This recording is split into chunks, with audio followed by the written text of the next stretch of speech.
up to zone Yeah. everyone away. So I think for Burmese schools, just go back to what they know, go back to what they're comfortable with, and go back to their identity, which is being aggressive, and also at the same time having these uncontemporary picks in the mid and even in the XP lane sometimes here for Dilar. I think step one for them, now that they're going to be on this side getting that first pick, if it doesn't get banned out, I think they should take Guinevere because that was in the recipe for them yesterday, right? They had Guinevere in both games that they won. They can go ahead and start there and then build around that. But, you know, both games as well, like I said, Dilar had a little bit of a more kind of action-packed hero where he could make these plays or these setups. And if that happens, then great. Bans, though, so far, you know, the Navari and the CC being taken out by Burmese schools is a great step also in the right direction, dealing with that. And, you know, for RRQ HOSHI, they're going to be like, you know, we're going to focus on this utility jungle. We don't want to deal with it right now. And we'll see if they actually go still that way with these last bans in this first phase. What are we thinking here, Kim? Looking at BG here is you can kind of see the impact of the CC, right? I mean, I'm not so sure if Dilar is very comfortable with this hero, but looking at this hero pool, it was more of those heroes that can be a bit more mobile, can take care of itself. I mean, he's the general after all, so he can has to be the one to like lead the charge in the XP lane. And for Burmese schools, I think for RRQ HOSHI, they have a good idea of like banning away these utility type of heroes that Saxa has been so good at picking up. Last ban is going to be the Matilda here that still I think it should be permanently on the ban list with the how shields it can give, and at the same time how much mobility it can give to the entire team. And Burmese schools, like what you mentioned, nice, who it is going to be your first pick here for the side of Burmese schools. Again, I cannot confirm if this is going to be in the jungle. A good flex pick here cut out from Burmese schools, but for RRQ HOSHI, they can kind of shake things up here, kind of answer out to the Guinevere, maybe pick up you know, the Ruby, or at the same time pick up the Claude that Burmese schools actually prioritize in the first game. And there it is, right? I mean, I know I disappeared for a second. I heard everything you said there, though, Kim. But the Guinevere popping up, I think that's a great choice. You kind of play around that now. And like I said, you said this too, go back to some of that, that foundation that you have and the recipe for success is, you know, even yesterday. But I feel like still you got to be able to answer. There it is. The Nana was open. So it's probably most likely going to be taken once again for RRQ as they do that. And this time, too, they go with the Claude themselves. So this could be something where it's like, all right, Burmese Ghouls, do they actually want to go with that similar matchup? Like, do they want to lock in the Bruno, you know, and deal with...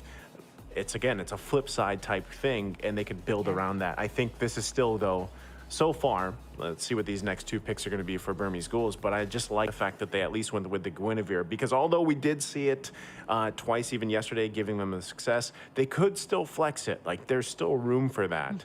Paquito comes up too. It's just like I was saying, That's what I was Kim, waiting like, for.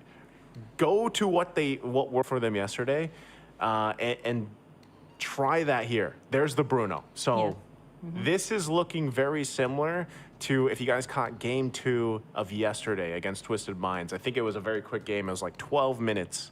And they had the Guinevere, Bruno, Paquito. I think they had a Grok as well. And I think they had Valentina, if I remember right. So the Grok was there. And, you know, it's... We'll see if that happens, but they're going back to that foundation we were talking about here.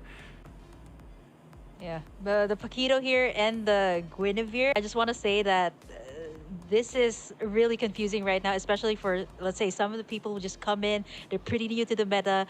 Nico has actually flexed this Paquito in the group stage twice, back-to-back games in the mid lane. I mean, not only can Dilar do that split push, Nico can also do the exact same thing. He was a menace to the team that they were going up against. I think that was Lil Gun that they've gone up against in the group stage. And Nico's Paquito was really, really deadly, like hiding in the bush, getting in those single target pickoffs with his ultimate, and is able to delete, like pretty much like the Nana, I can delete you out of the map. So I still can't tell like if this lineup of Burmese schools is like is it a Paquito Dilar or is it a Nico Paquito, things like that. But for RRQ HOSHI right now, they they have this lineup that's packed with like bursts. So they need someone to front line. Yeah. They pick up the Ruby here. Again, I still don't know if this is going to be a Brusco hero or a Banana hero. I think they might adjust depending on what Burmese schools will pick up here for their last two picks. Yeah, I'm wondering if RRQ Hoshi even wants to ban out the Valentina. They might not go that route and just let it slip through, because I could see also if it is a Delar Paquito, right, and then you take the Valentina for Burmese Ghouls, you actually can take the Ruby Ultimate that I'm offended and use it. We've seen that happen before, but obviously too, just having the Nana available to you, having that Melina Blitz is also quite devastating when you have a Guinevere there. And like you mentioned already, Paquito, one of the great things about it is you put the pressure of getting that passive from Nana down really quickly, because it's like, couple hits and that's the thing about her, right? She's kind of squishy. So they don't go that route. They do take out the Grok, which was, again, in this lineup that they have, very similar, being built up to what they did yesterday. Grok was one of the components to this lineup for Burmese Ghouls. And so they decide to take that out and leave that Valentina open for now. And Burmese Ghouls is up to their last ban. So we'll see how that falls into place. But, I'm sitting here thinking for RRQ Hoshi, based on the fact that they just have this Ruby, how do they want to build up the XP lane, specifically? Because if it is a Paquito across from them, Arlot's going to be taken out. I was going to say Arlot, or even maybe they go with a Lapu Lapu if they want to have some more setup potential and pair up with the Ruby here. But now that the second phase of the bans are done, we'll see where this kind of falls into place here for RRQ. Yeah, I'm looking at the draft here of both sides so far. They've already taken away all of the options here. Even got all sides covered by taking out the Grok, like just kind of anticipating that might be another thing that the Burmese schools might pull off here in this match point for RRQ. I like how they have the burst here for RRQ Hoshi. Burmese schools has that in the form of the Guinevere here. I'm still thinking, what else do we have here? Sometimes these drafts can get pretty confusing because you still don't know who's gonna go where. But now RRQ Hoshi, they lock in this Fredrin here, which is actually a very good front line for these burst damage dealers. I think this might be I'm thinking like this might be a Brusco hero. Like this would be so good up against like Burmese Schools' lineup. Like having that Ruby just roam all around the map can be really, really hard for heroes like the Guinevere and the Paquito here. Still not confirmed where it's going to be going. I like the Valentina choice here. Could be a great pickup. But, and again, there's so many good ultimates here from the side of RRQ, which kind of gets you thinking, which one did you pick up, right? Is it going to be the Melina Blitz of the Nana? Is it the I Am Offended? Or is it even the Blazing Duet here of the Claude? I think the Valentina would still be good here. How do you feel about Aurora? Is this a place kind of hard though to go up against the Fredrin though. Yeah, I think I prefer the Valentina. Okay. I prefer the Valentina. I mean, the Aurora is great though, but it can't burst down the tanky front line here of RRQ. So I like this coming out from Burmese Schools. It's kind of going back to what they're known for, and here it is. So is this a... Oh, okay. So it is going to be... Yeah, it's going to be a Roam Guinevere here. And then that's going to be a Baksha in the jungle. Yep. And that's what I'm saying. Like, when that was locked in the first time, like, there was the flex available, right? And they kind of left that open because the Grok was taken out. So they kind of adjust from there. They pick up the Baksha, just assuming, we might as well fight utility for utility in the jungle and kind of try to win some of those objective fights, those dances. The Minotaur is going to be locked in once again. This is very tanky for RRQ Hoshi, right? Yeah. And they could find themselves in a position that Burmese Ghouls was in the previous game, right? Where, again, you're really waiting for this Claude to scale up, get the items that he needs. But that's where I feel like Nana shines, right? I mean, that's why she's picked up so much, because the early damage potential is very threatening. So the fact that you have a Valentina now is actually going to put you up to par with that, not to mention just having Terrify in her kit as well, kind of helping around the kind of early skirmishes that will happen here. And you have to respect her damage as well. So this is a lot better. Like, I like the Valentina a lot better than the Faramis. I know Faramis, some people be like, oh, you can build them in a certain way, pick up a certain emblem, and you can have great damage on a Faramis. Yeah, you could, but, this I like this better because it also goes back to what they did yesterday in one of their quickest games, 12 minutes. And just like we saw in the previous game, it was a very quick game from RRQ HOSHI. So I feel like the pieces here to this puzzle for the Burmese Ghouls is exactly what they need. So jumping into the game at Land of Dawn, game number 2 here. We're still on your screens. There it is. I was going to say, we are going to be jumping in too. So, game 2 already. Early action as well. But yeah, anything standing out of the ordinary here for you, Kim? Look at the emblems. Nothing too out of the ordinary here, I would say. The spells, though, you got the Purify from the Brutal. Again, that's going to be crucial, too, especially since RRQ has all of these setups, right? You got the Minoan's Rage from... Minoan's Fury, rather, from Brusco. You also got Bananas, I Am Offended. Not to mention the Blazing Duet, too, from the Claude. It's not going to be easy for Stitch, though, but I think if they go the route here of being aggressive early on, which is kind of what they're doing right now here up against RRQ HOSHI. Oh, yeah, already. Saksa going to take some damage, but again... These are, you know, very tanky heroes that don't have a ton of damage right now, so no one going to go down. Still a lot of CC potential, though. Brusco should be fine as well. And one thing that's great about the Minotaur, especially later on when he kind of rushes that Flask of the Oasis, it is tough to deal with, but hold on. Brusco could be the one in trouble as he's going to go down to first blood. Now Arad in trouble as well. 2 kills now for Burmese Ghouls. Exactly what they need here in game 2, Kim. Yeah, level 4-2 going to be attained here by the Valentina in just a bit. I like how they picked this up too compared to the Aurora that you kind of mentioned, which is also still good. But the Valentina can scale up really well, care of her passive, right? Like she can scale up to level 4 right before a major objective like the Turtle, which is really good, right? You need all of these great ultimates to pick up. Right now, it's all up to Nico whether you want to pick up that Minotaur's ultimate or whether even if you want to go for Octa's ultimate here would be great.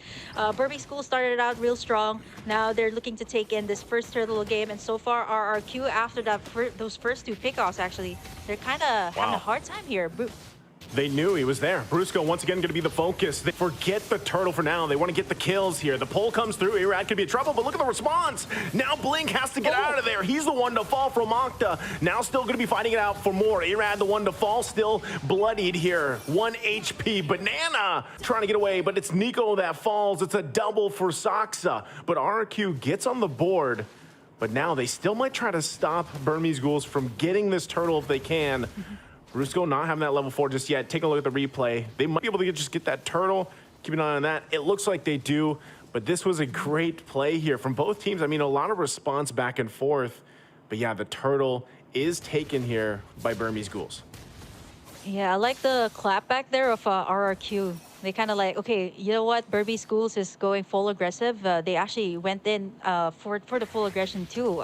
Brusco actually flickered out there. Cool. What's really hard here too for the side of Burmese Schools is like the tanky front line. Like we're starting to see the damage coming out from the Nana, which we'll see even more later on. Like 2 kills already for Octa here, which is kind of something that Burmese Schools have to watch out for, especially in these clashes. Even here on the top side, we have to check the laning phase here of Stitch and Skylar, and so far Skylar has been doing well up against this Bruno as compared to earlier. Like a lot of poke here coming out from both of our marksmen. Yeah, he's got to be careful here though. I saw Saksa rolling in, still hungry for it though.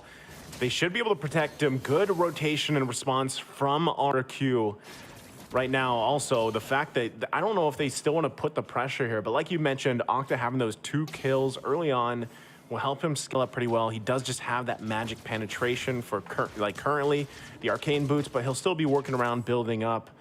And it looks like Burmese Ghoul still wants to put the pressure here in the top side. Irad gonna spot Blink out, trying to get a little bit of extra gold here for Stitch, but ultimately resulting in nothing for now. Yeah, you see how Burmese Schools also positioned themselves over on the top side, right? Kind of anticipating that RRQ HOSHI might actually create some pressure here up against Stitch. As long as he's fine, right? As long as he's able to get in his first 2 items, that should be good. Which is actually pretty much what the Burmese Schools has been doing so far here. 4 minutes in, they've been taking all of the turtles, and not to mention, like I want to point out that Saksa has been getting all of the kills too, which is really good for a Baksha here in the early game. If you think about it, it's not easy, right? To have this Baksha. You got the Nana. You got all of these frontliners. You got the taunt from the Fredrin, so it's not going to be easy to go up against them. But for Burmese Schools, as long as they can keep this up against RRQ, have this early take-ons onto the turtles, winning in all of these clashes, they should be okay. You see Nico actually popping in. Wow. Ultimate Banana, but it's going to be Iran actually stealing it away. Yeah. And Delar still wants more, though. He's the one to flicker in. Now has to continue the fight. Nico jumps in as well, trying to find him back, but on the run, Appraiser's Wrath comes down. Octa flickers in. Delar somehow still alive, but Banana goes in and gets the kill. Still going to be looking for more. They find Blink as well. RRQ able to find 2 kills when really, I mean, Burmese Ghouls, they didn't have to go for that. Yeah, for the side of Burmese Ghouls, I think RRQ and HOSHI knew that they're going to be aggressive. They kind of answered out to their aggression. Stitch in trouble here. Man, it's not easy. You got all these 3 heroes to add up to the burst that they have. And now, RRQ HOSHI right now, a little bit aggressive, going to the jungle side of the Burmese Ghouls. Yeah. Okay, Nico not going to be able to connect on his own I'm offended, but Brusco now taking the brunt of the damage. Still, will he be able to get away? He doesn't as Blink gets the kill. So still, a lot of back and forth here from both teams. Kim, economically, though, it's pretty much even with all the action here. And now it's the 5-5 even across the board. Yeah, if the economy is kind of equal, what you kind of take a look at is, do they have the map control? How's their gold laner doing? And so far for RRQ, this is what they did in the last game, right? Getting in that map control is so vital for them, even though they didn't really win those early game trades up against Burmese Ghouls. They managed to be able to take in the space. And mind you, this is a Claude you're talking about. Blink, gonna try to go in for Banana here. Oh, he's actually okay. He is not going to be able to get away. Great setup once again. Spatial migration into the Requiem. Able to get a kill now on the bottom side. They're going to focus here. Put in the pressure still. Like you were mentioning, you know, you have to look at who has this kind of advantage, right? And space-wise, yeah, it's RRQ. They've got 2 turrets. Burmese Ghouls, though, they don't care right now. And they're going to be making their way to this next objective, the turtle. If they can secure this one, it'll help them just a little bit deal with this. But right now, look at this. RRQ doesn't want to go ahead and just give this away. They want to fight for it and get this positioning. Burmese Ghouls getting the first turret of the game for themselves here on the top side with Delar doing the work. But nothing committing just yet. They're going to back off. Sox are going in with the rest of the team. Nico has the I'm offended himself. Goes in right for Brusco. Brusco waiting for the team to come in. Delar goes in. 1-2 punch. Gets the kill. And Brusco out of the picture here. Now down a member. Burmese Ghouls for the taking for this turtle. Unless RRQ HOSHI can do something.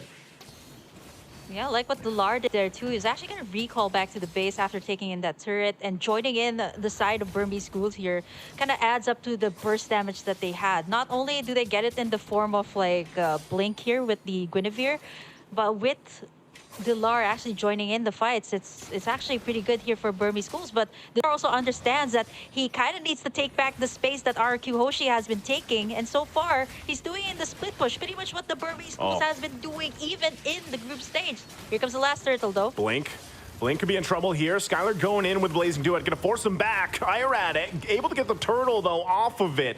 So they're happy with it. Delar able to get the next turret down to the bottom side. So trade at cross-map objectives for now.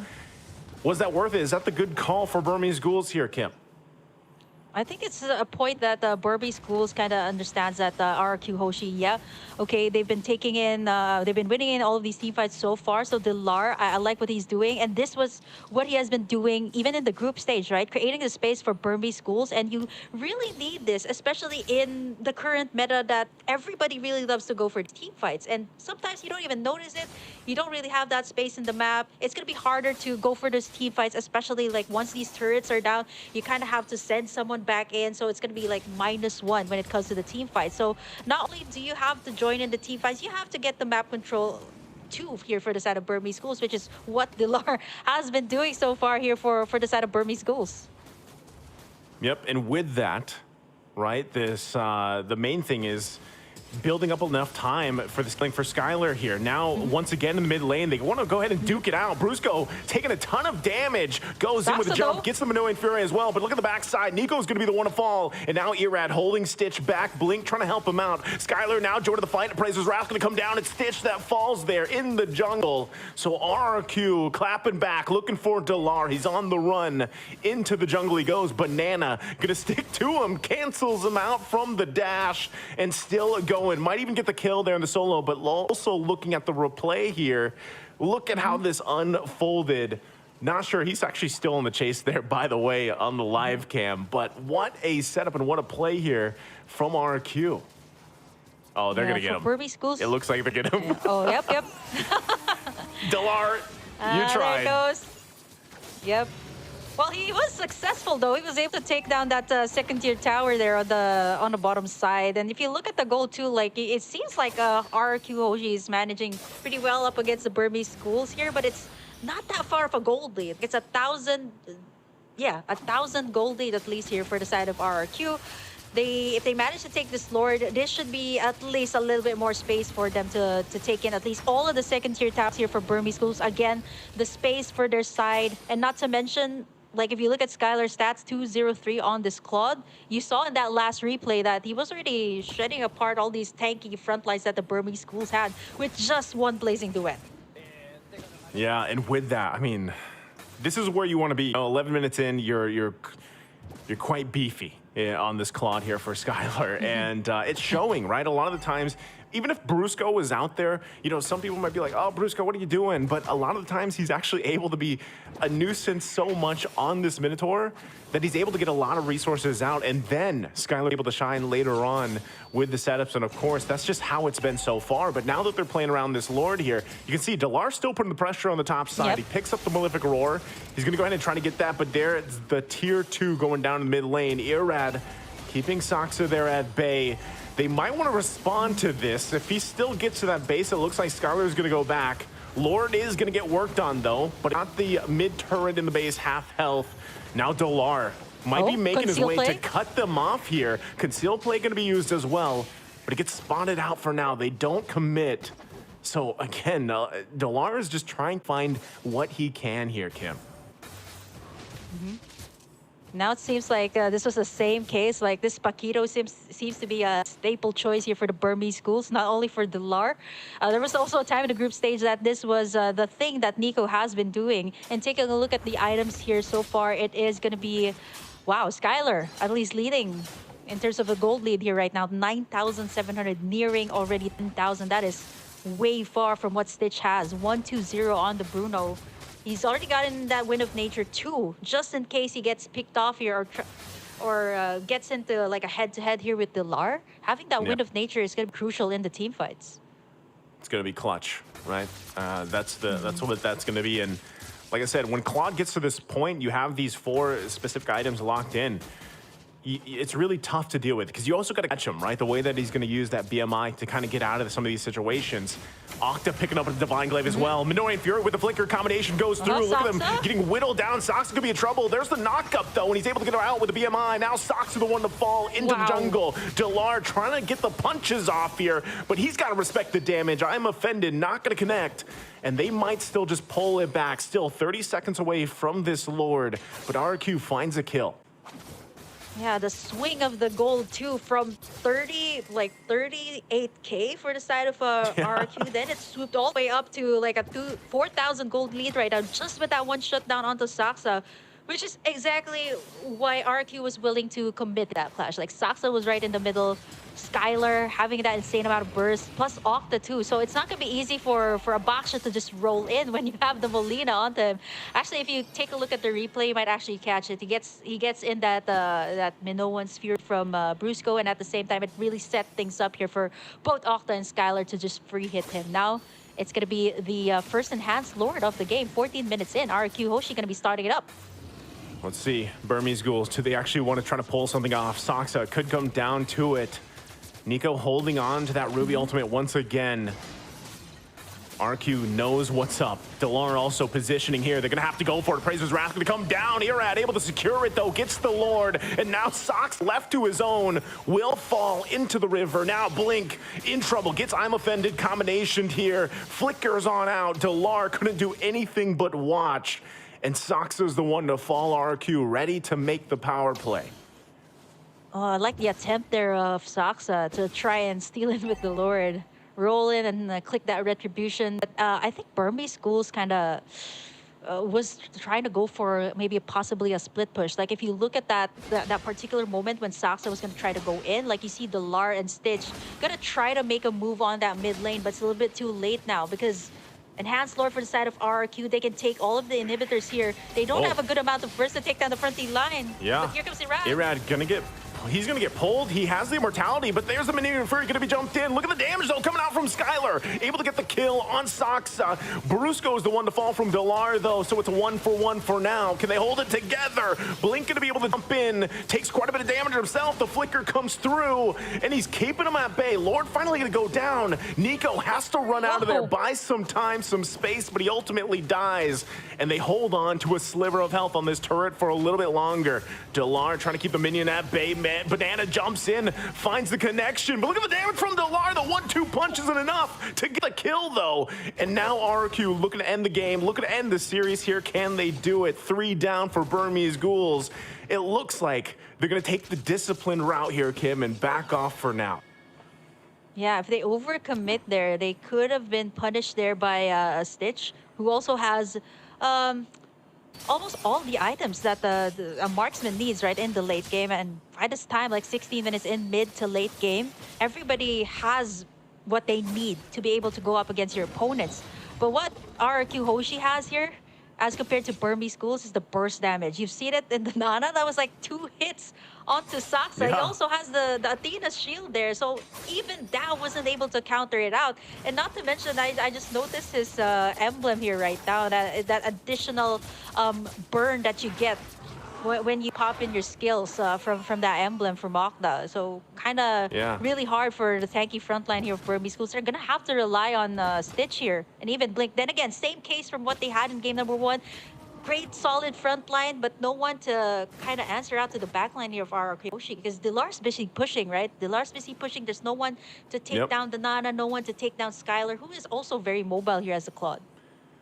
When you're looking at RRQ HOSHI here, Skylar 3-0-7, Octa 4-0-8, it's tough to deal with, like that kind of damage, because it's kind of like, even if you try to get them down, you have to work through the passive, you have to work through a BMI and a Wind of Nature. Like there's so many things to fall through, not to mention get through that front line, right? The front line, not to mention the peels available with a Ruby or even a Fredrin, right? So this is going to be a Lord, most likely going to the hands of RRQ once again, unless Burmese Ghouls can do something about it.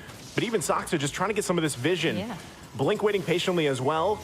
Still, Lord less than half health here. They might try to make it a miracle play if they can pull it off. Stitch positioning here is going to be crucial as they approach this. But right now, RRQ, yeah, Delar taking a ton of damage.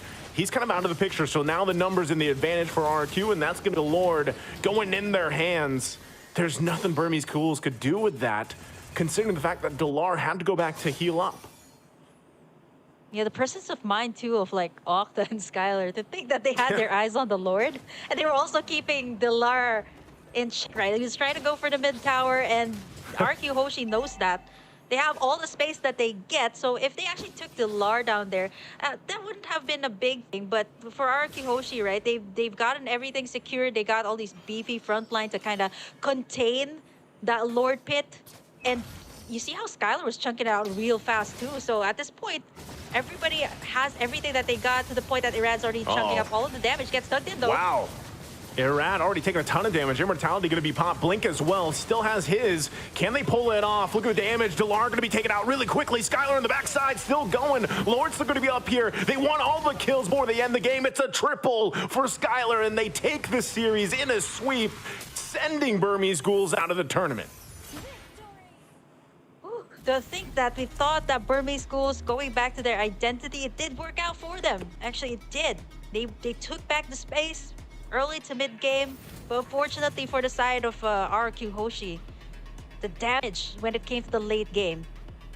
2 bursts coming out from the Molina Blitz, and at the same time they had to deal with the Blazing Duet. And mind you, they haven't shut down Skylar or Okta that entire game, so that already sends their gold lead all the way up. Without the shutdown gold, without the items, it was really hard for the side of Burmese Ghouls to bounce back.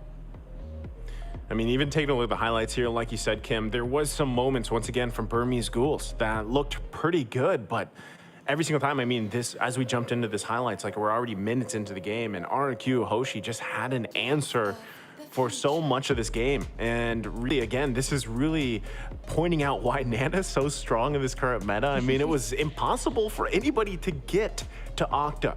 And then that was the kind of thing that we were talking about. You know, Delar was really trying to put pressure around the map. Yeah, he was able to get some turrets and actually get some space to work with. But even with that case, like, there was no opportunity really for Burmese Ghouls to punish because the lineup that they had to work against, you know, and great setups here. A lot of the times, Brusco doing what he has to do on this Minotaur pick. Yeah, I mean, he was the one that's soaking up all the damage. I mean, he's the first one taken out. Like, if some people would argue, actually, what is Brusco doing there? He's actually the one making Burmese schools actually waste their resources on him. If not him, it's actually Irad, to the point that I actually thought that Irad was the XP lane here, the one zoning away the side of Burmese schools. And by the time like Skylar and Octa already had all their items, all they needed to do was make sure that they had the prime position at the back. And you see that, like, you see there were times that Delar actually tried to go for Octa, right? But he had to deal with the passive too of the Nana. Like, oh wait, no, I can't take it down yet. It still has that passive. And it's really what makes it difficult here for Burmese schools too. The damage dealers of RRQ HOSHI were so hard to catch. Like Skylar, you could just BMI out. Octa here has that passive, plus the tanky front line here for RRQ HOSHI. That was also a big factor here why Burmese schools couldn't really answer it out here up against the side of RRQ HOSHI once it reached the late game. Yeah, it's tough. I mean, again, looking at the lineup that they had, Burmese Ghouls, it looked like they could have, you know, pulled through, getting them to game 3, but at one point in the game, you know, it just got so far out of hand for them that it was tough to deal with because space-wise and everything else, it's just tough to deal with. And then you have Skylar here on this performance with the Claude, just on point. He got time to farm up because of the fact that you have this Nana able to provide such a threatening presence in the damage department early on. And a lot of it, like I said, and you mentioned this as well, Kim, like, you have Brusco doing what he has to do, you know, on this Minotaur. And sometimes, like, he's going down. Like, that's his job, right? So people are like, well, Brusco, what are you doing? Well, that's his job. And it was paired up really well, allowing Octa to not die, to stay in the position he had to, and buy time. Again, that 11-minute mark in this game was where Skylar, like, pulled through. He had 4 items. He was able to unleash. He was able to do everything he needed to on this Claude. And so, again, it was just really well orchestrated from RRQ HOSHI and taking this series in a sweep. Yeah, for both Brusco and Irad, they kind of understood the assignment here. Okay, yes, we need to be the ones tanking up the front line. For the side of RRQ, what they had was like two setters here. Yeah, if Brusco was out, right? If Brusco was down, most of the time you've seen him in clashes, he's down. It was Banana also setting up the place here. But ultimately, I think what made it really hard here for Burmese schools is that no one really dealt with Octa and Skylar by the time it reached the mid game. There were attempts here from Delar, but again, it was not easy, right? Like you've seen the items of Skylar. You got the immortality, you got the BMI to kind of get you out of those sticky situations, plus the Nana. Again, the passive, everybody knows that it is really hard once that is up. You can't, it has that second life when it comes to those clashes. So no shutdown gold, insane amount of burst damage from RQ HOSHI. All around, I'd say like Burmese schools, a huge really proud of the side of Burmese schools here. I mean, they did pretty well up against the side of RRQ HOSHI from the start. Yeah. But then again, you know, once the lineup here of the side of RRQ HOSHI scaled up pretty well, it was kind of hard for Burmese schools to kind of think about, okay, should we take back the space or should we kind of deal with the damage dealers right now? Because so far there's a lot of things to do, and Burmese schools, they didn't really have that much time in their hands.